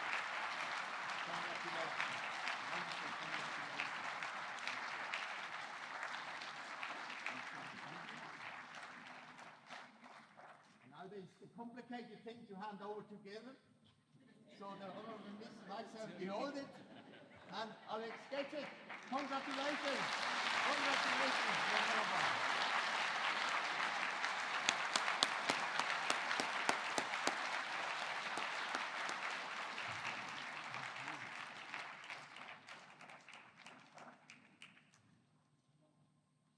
Yes, and that's it. But it's a great moment. Let's go. Thank you very much. And I give it back to Jack. Thank you very much.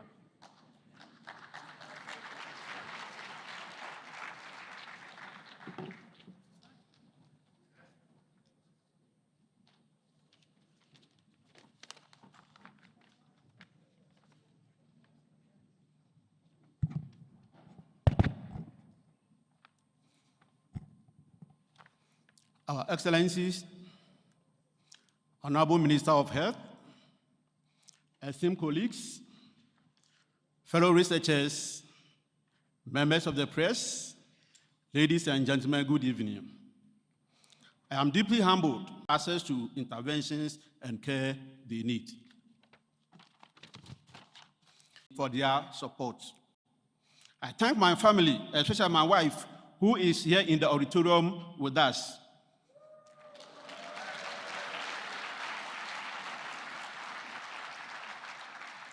I'm working with her in the same field, and I must admit that it is pleasant but not easy to work with your partner in the same field. Sometimes you wake up in the middle of the night to discuss family issues, but before you realize you are discussing elephantiasis legs.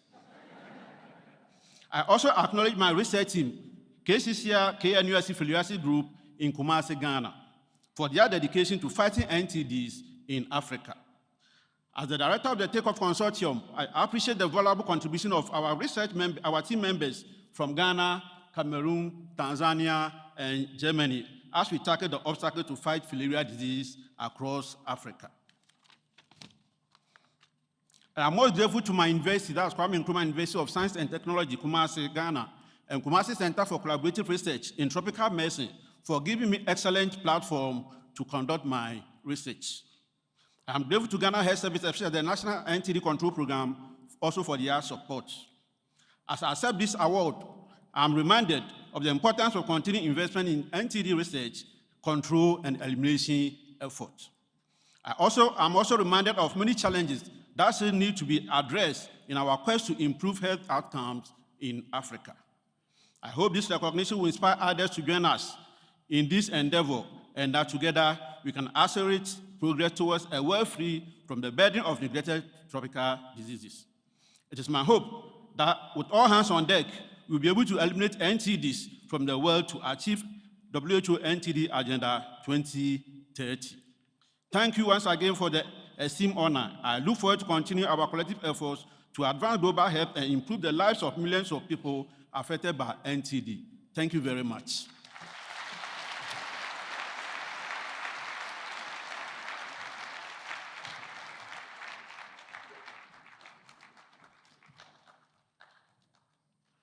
Thank you very much and congratulations. I was going to ask Dr. Alexander's wife to stand for recognition. It would be nice to see you. Thank you. His win is your win, and behind every successful man, there's a very successful, powerful woman. Thank you. Warm congratulations to Professor Alexander Deborah, the winner of the Pascal Makumbi Prize 2025. Ladies and gentlemen, we have come to the end of the opening ceremony, but remain seated. A few announcements before you head out. We have a welcome reception. We're going to use those doors up there. So you know the entrance that we used, we're not using that. We will go upstairs and use those doors to exit the room. We will have our welcome cocktail reception right there. We will request you to leave behind the translation kits. Kindly don't move with them. You don't need them out there, not at all. Thank you so much. I want to say a big thank you to our guest of honor, Dr. Sabin, and all the other guests that accompanied him, and you, a lovely audience. Thank you for being a fully engaged, active audience. This day has set the foundation for the rest of the conversations. If you guys take the bar lower, that's on you, not the day one speakers, okay? So please, the choice is yours. Do you want to make sure we maintain the momentum? Let's make that promise. We will maintain the momentum. Thank you. Thank you so much. As we leave the room, the speakers, all the speakers, our guest of honor, and a few other key guests will be guided to a location where we will take a group photo. You all have this that came with your gift bag. At the back, there is a QR code. Please scan the code so that you're aware of all the items on the agenda between now and Friday. God bless you. We will see you tomorrow. Thank you. It's been an honor to serve you.